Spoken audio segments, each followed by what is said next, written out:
Great to have your company, Sagittarius. It's March 2021. I'm going to animate the horoscope. This is a nice way for you to see what I'm talking about here. The triangular aspect, which starts on the 1st. This trine aspect to 3 planets that are activating the zone of thinking. No doubt this period is one in which you are definitely revamping your style of thinking, the way in which you solve problems, the way in which you communicate to other people. That's very, very important. There may be some challenges to that as the moon transits this 12th house, which is that lower hidden part of the horoscope, the low key area of the horoscope. Fortunately, the moon is a quick moving planet, and you'll see there on the 5th and 6th transiting here through your sun sign. You've still got that spiritual planet Ketu, the south node, loosely in conjunction depending on the date in Sagittarius that you're born. But here we see you going back into the past, learning some significant lessons, and that's what's reshaping the way that you're thinking and making decisions. You notice also Mercury was retrograde last month. It's come out of that now. So if there's been a bit of muddled thinking, inability to focus or to make headway in some problem solving, that's improving now. You've got 3 planets here in the 3rd house of thinking, 3 planets here in the 3rd house of your domestic activities. That's important too, which you'll see shortly, after an intensification of this whole theme that we're talking about here, Saturn, Jupiter, Mercury, with the moon passing through this, getting darker and darker around the 10th, around the 11th, and then being straight into this 4th house, which is your domestic sphere. Makes a nice conjunction with sentimental Venus.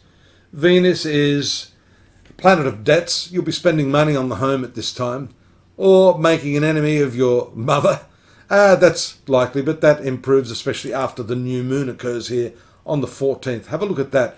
That's an important new moon in the 4th house, the second angle of the horoscope, which has everything to do with the relationships you have with the principal females in your family. Notice that new moon energy carrying over into the sign of Aries here.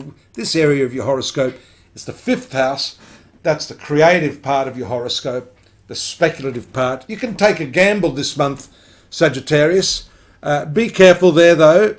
Just hold off after the 17th. There we see the moon moves into unpredictable territory with Uranus in your 6th house of work. Just as you thought you were on track for some new creative venture or some hobby or some activity, bang, you're stuck with an unexpected workplace activity or something that has thrown you away, a little curveball from someone in your work. Some problems there in your relationships shown by the right angle of the moon to Jupiter, Mercury here, and the conjunction of Mars in your 7th house. Mars in that 7th house is not great, although it's a good planet for you. It can still show conflict and a difference of opinion. You might be opinionated, your partner may be opinionated. And with the node here, awaiting this conjunction of Mars, 5th ruler, love affairs, there can be a bit of a cloud cast over relationships. That's further accentuated by the 20th and 21st transit of the Sun and Venus into the 5th house. Now, this is the sign of Aries, and what this means is that Mars, the ruler of this house, is the dispositor. It disposes of these 2 planets. And actually, this is not bad. You see, after 20th, 21st, Mars takes some of this very, very nice positive energy into the area of relationships. So that's a counterbalance to this aggressive, abrasive element of Mars.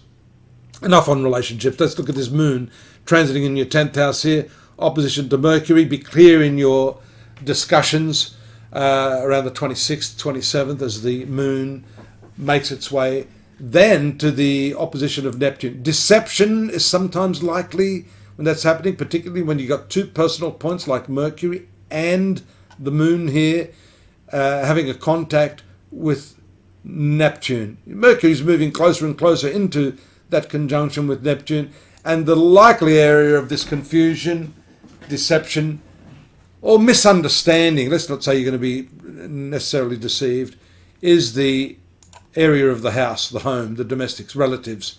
So be clear, concise. Make sure if you don't hear something properly, ask the person to re-explain that so that you know exactly what's going on. The month finishes up again in that low-key position. Just as you wound up throughout the month, it's time to wind down the 30th and 31st. Take a look at what's going on at astrology.com.au. I've written more up there for you, Sagittarius, on what's going on this month. You can contact me here if you've got any questions. I always love hearing from you if I get a chance, which is not always immediately. I will send you a note back. If you want a personal reading, I'm here available for that. Subscribe, and I'll see you here next month. Bye-bye now.